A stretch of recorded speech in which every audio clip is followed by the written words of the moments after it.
Hi friends, Joy McGarr here. I am going to share with you today some tips. There's about 10 of them, 10 tips about dealing with ruminating thoughts. And I want you to maybe get a pen, a pencil, some paper, or on your phone maybe, and jot these down because you're going to remember these uh, at a crucial time and they're going to help. And so I want these to be a really good tool for you.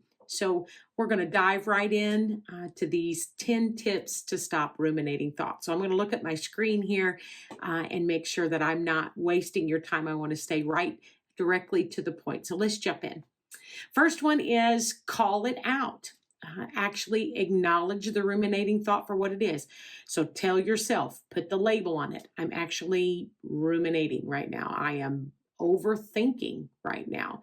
So put that label on it to call it out. So this helps create a distance in your mind. And so it keeps us from going into kind of like a constant drive where we can't stop, like a cruise control of our brain. We want to make sure that we are doing what we need to do to actually put a stop to it. So putting a label on it or calling it out.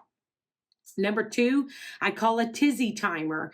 A tizzy-timer is making yourself take 10 to 15 minutes and put a timer on your phone and tell yourself, all right, we're going to think this through. Think all the thoughts you want, brain, just keep going. But when this timer goes off, we have to stop. We have to literally make ourselves stop thinking about this because we took X amount of minutes and we thought about it and we have come up with a conclusion or we haven't. And so that's all the time we're going to spend on it. So a tizzy timer. Number three would be to jot it down, journal. Journaling is a very therapeutic thing to do. There's something very cathartic about taking a thought from your brain, putting it to your hand, and putting that hand to paper and pen, and just writing it out and just getting it out, expressing it in a certain kind of way. And so journaling really helps you, get through your thoughts. Like, what am I really afraid is going to happen here? What's kind of got control of me right now? Am I being rational about this right now? So jotting it down will really help you look at it and really see what you're asking yourself. Number four would be a mobile mental moment. Sometimes you have to physically just get up. If you're sitting down and you just keep thinking these things over and over, just get up and make yourself be mobile. Walk, take a short walk, and your brain literally has to start refocusing on something else because you're physically doing something. And so you are changing the rhythm pattern of your brain, and your brain will go, oh, our feet are moving. We got to focus on balance. We've got to focus on one foot going in front of the other. And so it literally makes you stop and focus on what you're supposed to be doing, which is being mobile. So this is a good redirection of energy. Number five is grounded. This is putting our five senses to work for us, making ourselves like our hands. So using the sense of touch, hearing, what am I hearing around me right now? Am I hearing birds chirping? Is there traffic outside? Is it raining? Also touch with something. You can rub your hands together. So take your fingertips, touch and run them back and forth, create friction in your fingers. That can create, again, like what your feet were doing and being mobile is your body's going, hey, we're doing something with those hands. Sometimes going and splashing cold water on your face or drinking something really cold or really hot because it's, again, bringing sensation to the body. So that's what we're doing with grounding techniques. That's number five. Number six is an alternate perspective. If you keep rehashing that same thought, go to someone that you trust and say, this is a thought I keep having. Can you give me your opinion on it? Do you think I'm thinking the right thing or am I not? And someone else's alternate perspective, maybe they'll point out something that you're not thinking of. And that alternate perspective can help you literally wrap that up and put that thought away. Okay. Number seven, the now factor. Ask yourself this question: is this something that I can handle right now? Can I, this specific moment, do something about this?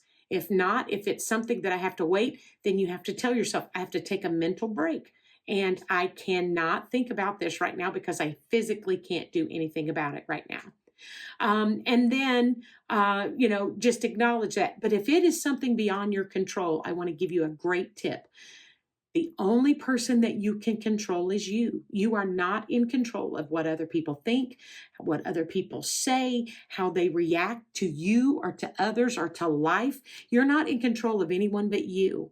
And so you can't control just spending your mind thinking, well, I know they're saying this or I know they're thinking that. You cannot control their thoughts. You can't, and you can't read their thoughts. So what you have to remind yourself, the only person I'm responsible for is myself. And if I do the work on me, then I have to pray and put them in the hands of the Lord, or I have to put these things in the hands of the Lord and let the blood of Jesus cover it and realize that I'm in his hands and he's going to take care of that which concerneth me. And so we believe and trust in the Lord that he's going to help us do those things. Okay.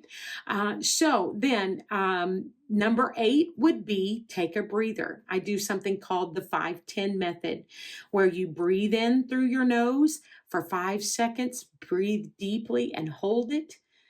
And then we release it out of our mouth for 10 seconds, but we do that slowly. And so what we're doing is intentional breathing, because if you just did the same breaths, you would be like, and that leads us into a panic attack, right? So we have to slow our breathing. So take a breather, do 5-10 method. If you do that like 2 or 3 times, man, you will be very shocked at what that does to your body. All right. Number 9 is kind of like you would almost think it's just a no nonsense thing, but we forget about it a lot of times. I call it the trigger traps. The trigger traps are being tired, fatigued, hungry, or stressed out. And sometimes it can even be a lack of vitamins. Sometimes you have a vitamin deficiency. So some of these common sense things that we haven't taken into consideration. Are you hungry? When was the last time you ate? Has your blood sugar dropped? Like, are you hangry? Like, is that what's going on with you? Are you just running on exhausted? Like you haven't had a good night's sleep and you're trying to handle all the things and you're stressed out and you haven't delegated well. So all of these things can really trigger a lot of ruminating thoughts. So just take those trigger traps into perspective and then try to catch them and prevent them sooner to help you reduce the possibility of ruminating thoughts. Final and last one is to resist the replay. Resist the replay. So that means if you are rehashing a conversation over and over in your mind about something that has happened in the past, we call this the what if game. Well, what if I would have done this? What if I would have said that? What if they would have done that? And and again, we can only control ourselves. But remind yourself that what's in the past is in the past. There's not one thing you can do about it. Not one human on this earth wins at the what if game. Nobody wins, because none of us can go back and change one thing to be different. And so when we play that mental game, we only lose. So you tell yourself, we've got to resist the replay and the what if game. We can't win at the what if game. So if it's already happened, it's done.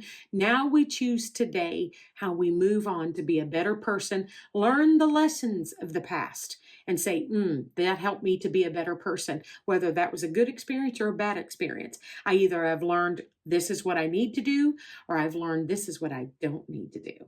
So take that experience and just move forward with it. So I hope you found these 10 tips very helpful. I hope that you can use them in your life and that can give you strength, that moving forward to stop the ruminating thoughts brings peace to us. And then we are more patient in our responses to other people. We're less irritable. We find better peace in our life. And I will have them in the description that you can come back to them and use them later. And I am hoping they prove to be very helpful for you. All right. I hope you have a great day. Let's see you in the next one.